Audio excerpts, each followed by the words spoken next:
Hello everyone. In this video, we will learn how to move a file from one destination to another.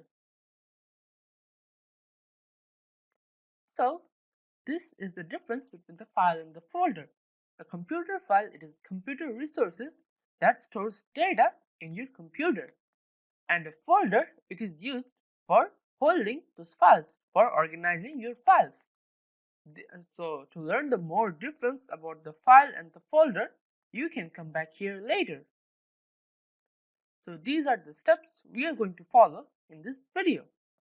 So now let's go to the implementation.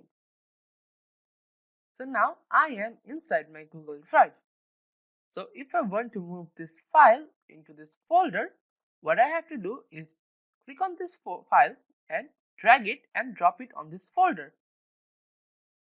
Now it is saying copy of TechSurf for you has been moved from my drive to cloud. If I want to undo this change, to reverse this change, I can click on undo. Or you can use the shortcut, that is the Control Z.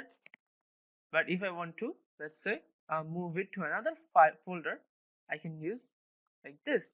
Just simply drag and drop.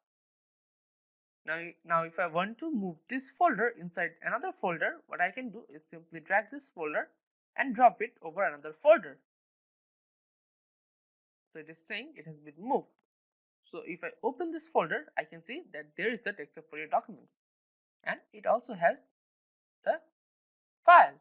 So this is how you can move file and folder from one destination to another. So now let's have a look at the summary.